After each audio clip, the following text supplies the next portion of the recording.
Hi hello welcome to our channel. నేను మీ సిరి. ఈరోజు మనం చెప్పుకోబోయే కథ విలన్ పార్ట్ 77. కథలకు వెళ్ళే ముందు లైక్ చేయడం మరవకండి ఫ్రెండ్స్. భోజనం చేసినంతసేపు ముఖాన్ని మరింత గంభీరంగా పెట్టుకొని తిన్న తర్వాత గదిలోకి వెళ్ళిపోయింది జ్ఞాన. అభి, ఎంత కష్టం వచ్చిందిరా నీకు? తనకు తానే చెప్పుకొని భార్యామణిని ప్రసన్నం చేసుకోవడానికి ఆమె వెంటే పిల్లిలా మెల్లిగా అడుగులు వేశాడు అభయ్. జ్ఞాన బెడ్ మీద బోర్లా పడుకుని ఏదో ఇంగ్లీష్ మ్యాగజైన్ తిరగేస్తోంది. మెల్లిగా బరువు పడకుండా ఆమె మీదకి చేరుతుంటే ఏమాత్రం పట్టించుకున్నట్టే ఉండిపోయింది. కోపమా? ఆమె చెవి మీద చిరుముద్ది ఇచ్చాడు. మాట్లాడలేదామె. సత్యభామగారు అల్కపాన్ పెక్కారా అని అడుగుతూ ఒక చేతిని ఆమె నడుం మీదకి పోనిచ్చాడు. పెదవులు బిగబట్టి అతన్ని నెట్టేస్తే వెళ్ళి పక్కన పడ్డాడు. బాబోయ్, చిన్నగా తోశారు మేడం గారు, లేకపోతే వెళ్ళి కింద పడేవాణ్ణి అని ఆమెకు వినిపించేలా అన్నాడు అభయ్. బెడ్ మీద నుండి లేచి మ్యాగజైన్ పక్కన పెట్టేసింది జ్ఞాన. ఆమె చేతిని పట్టుకున్నాడు అభయ్.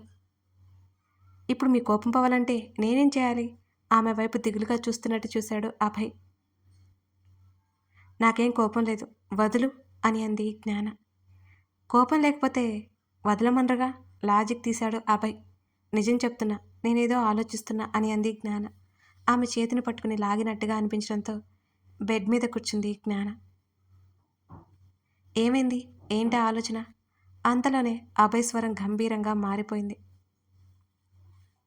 తాతయ్య డెత్ నిజంగా యాక్సిడెంట్ అని నాకు అనిపించడం లేదు. ఎందుకో అనుమానం వస్తుంది. ఎయిర్ బ్యాగ్స్ ఉన్నాయి, అయినా తాతయ్య ఎలా అని ఆపేసింది జ్ఞాన. కార్ల నుండి కింద పడిపోయారు. అబద్ధం చెప్పక తప్పలేదు అభయ్కి. జ్ఞాన నుదురు రుద్దుకుంటుంటే, అదే సరే, ఆ విశ్వనాథ్కి చెక్ పెట్టాలి కదా, ఏదైనా ఐడియా తట్టిందా మీకు అని అడిగాడు అభయ్.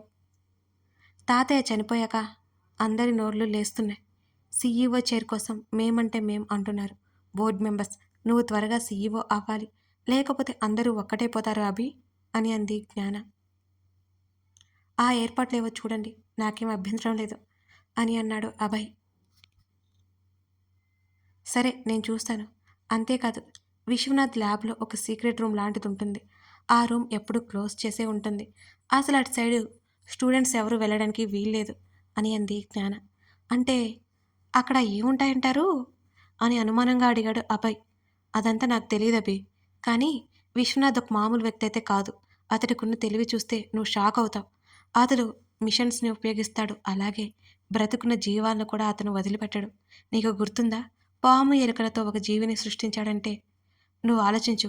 అలాగే రోబోట్ని క్రియేట్ చేశాడు. అంత మేధా సంపత్తు ఉన్న అతను అది కూడా చెడుకు ఉపయోగించడానికి ప్రయత్నం చేస్తున్నాడు. అతని రోబోట్స్ ఓ 10 వచ్చాయంటే మన మనుషుల్ని చిత్తు చిత్తు చేస్తాయి, అవి విజృంభిస్తాయి అని అభయ్ వైపు చూస్తుంది జ్ఞాన. మరి ఇప్పుడు ఏం చేద్దాం? అతన్ని ఎలా ఆపేదెలా? అసహనంగా అడిగాడు అభయ్. అసలు ఆయన ఏం చేస్తున్నాడో తెలుసుకోవాలి అభి. నాకు తెలిసి అత్తయ్యని కిడ్నాప్ చేసి మన ద్వారా ఏదో సాధించాలనుకున్నాడు, అది ఫ్లాప్ అయింది. నన్ను కిడ్నాప్ చేయాలనుకున్నాడు, అది కూడా ఫ్లాప్ అయింది. ఖచ్చితంగా ఈసారి గట్టిగా ప్లాన్ చేస్తాడు. ఆయన ప్లాన్స్ ఎలా ఉంటాయంటే మనం ఊహించడానికి కూడా సాధ్యపడవు అభి. ఒకవేళ ఇప్పుడు ఇవన్నీ చేసింది మన దృష్టి మళ్లించడానికి కూడా కావచ్చు అని అంది జ్ఞాన. అక్కడ ఏముందో కనుక్కుంటే సరిపోతుంది కదా అన్నాడు అభయ్. సరిపోతుంది, కానీ ల్యాబ్లోకి అడుగుపెట్టడం అంత ఈజీ కాదు. హై సెక్యూరిటీ ఉంటుంది. విశ్వనాథ్ అనుమతి లేకుండా ఎవరూ వెళ్ళలేరు. అంతేకాదు, ఆ ల్యాబ్ ప్రవేశం ద్వారం వద్ద ఒక రోబోట్ ఉంటుంది. ఏ చిన్న జీవి ఎంటర్ అయినా వెంటనే విశ్వనాథ్కి మెసేజ్ వెళ్ళిపోతుంది అని అంది జ్ఞాన.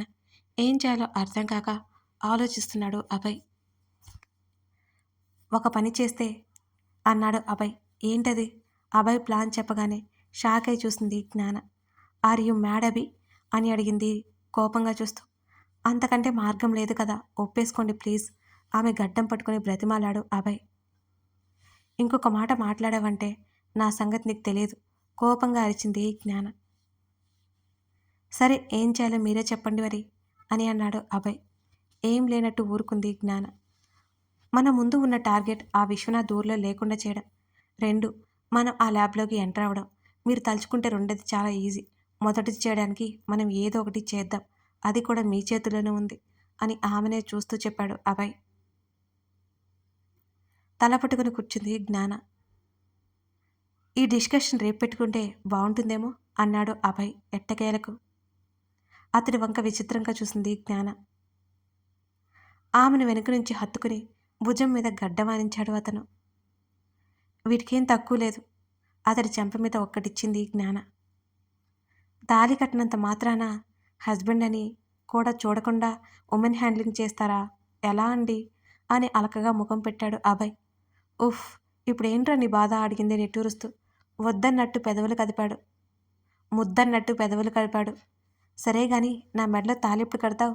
నాకు కూడా మెట్టెలు పెట్టుకోవాలనిపిస్తుంది అంది జ్ఞాన. రేపే కట్టేస్తా, దానికే భాగ్యం అన్నాడు అభయ్. నా పెళ్లి చూడాలని తాతయ్య కోరిక బాధగా చెప్పింది జ్ఞాన. తాతయ్యకి ఇంకేం నిశ్చింత ఉండదులేండి. మీ చేతుల్లో బలైపోయింది నేనే కదా, ఆయనకేం హాయిగా ఉంటారులేండి పైన బామ్మతో అంటూ అతన్ని మోచేత్తో పొడిచింది జ్ఞాన. ఆమెను వదిలి దూరంగా కూర్చున్నాడు. లైఫ్ లాంగ్ నాకు ఇవి తప్పవేమో పెదవి విరుస్తూ అన్నాడు అభయ్. నీ నోరు అదుపులో ఉంటే అని ఆమె ఏదో చెప్పబోయేలోపు నొప్పి నొప్పి అన్నాడు అభయ్. సడన్గా ఏమైంది? ఆమె ఒక్కింత కంగారుగా అతడి వైపు చూసింది. ఇక్కడ నొప్పిగా ఉంది అంటూ బెడ్ మీద వెనక్కి పడుకున్నాడు. అభి, జోక్ చేయకు, టెన్షన్ వస్తుంది నాకు అంది జ్ఞాన. ఇక్కడ చాలా నొప్పిగా ఉందండి బాబు. ఆమె చేతిని తన ఛాతీ మీద పెట్టుకున్నాడు అభయ్. ఎక్కడా అని అడిగింది. గుండెల్లో అన్నాడు అభయ్. అతని ముఖం చూస్తేనే అర్థమైంది. అతను వేస్తున్న వేషాలు కనిపెట్టి అయ్యో అవునా అంటూ అతని చొక్కా బటన్ తప్పించింది జ్ఞాన. తడి పెదవులతో సన్నటి ముద్ర వేసింది అతడి ఛాతీ పైన. మాటల్లో చెప్పలేని అనుభూతి పొందుతున్నాడు అతను. ఉండు, డాక్టర్కి కాల్ చేస్తాను అని లేవబోతుంటే ఆమె చేతిని పట్టుకున్నాడు. ఏమైంది? వదులు, డాక్టర్ని పిలుస్తాను. ఇంకో ముద్దు ఇస్తే నొప్పి తగ్గిపోతుందట అన్నాడు అభయ్. ఆహా, నిజం అని ముద్దు ముద్దుగా మాట్లాడాడు. ఈ అబద్ధాలు ఎక్కడ నేర్చుకున్నావు? ఒక్కసారైనా నిజం చెప్తావా? అతడి చేతి మీద గిల్లింది జ్ఞాన. అబ్బా నొప్పి, నాటకాలు వేశావంటేనా నాలుగు కోసి పడేసి చేతిలో పెడతాను జాగ్రత్త. వేలు చూపించింది జ్ఞాన. బెదిరించింది. నాలాంటి అమాయకుణ్ణి అంటే అందరికీ లోకువే. లేని కన్నీళ్లు తుడుచుకుని మరోవైపు పడుకున్నాడు అభయ్. ఈసారి ఆమె పెదవులు పూర్తిగా విచ్చుకున్నాయి అతని మాటకి. అతని పక్కన చేరి వెనక నుంచి హత్తుకుంది. నాకు నిద్ర వస్తుంది, డిస్టర్బ్ చేయకండి. అతడు చొక్కాల నుంచి చేతులు పొడిచి అతని ఛాతీ మీద మెల్లిగా రాసింది జ్ఞాన. గిలిగింతలు పుట్టినట్టు అటు ఇటు కదిలాడు అభయ్. అలాగే ఆమె చేతిని అతడు చెంప మీదకి చేరింది. మొండిగా అలాగే పడుకున్నాడు అతను. అయ్యయ్యో, నిజంగా నిద్రొస్తున్నట్టుంది నీకు, పడుకో నవ్వుకుంటూ చేతిని వెనక్కి లాక్కుంటుంటే ఆమె చేతిని గట్టిగా పట్టుకున్నాడు అభయ్. నాకెందుకు వస్తుంది నిద్ర? మీకు నిద్ర లేకుండా చేయడమే నా పని. ఆమెను అల్లుకోపోవడానికి సిద్ధపడుతూ ఆమె వైపు తిరిగాడు అభయ్.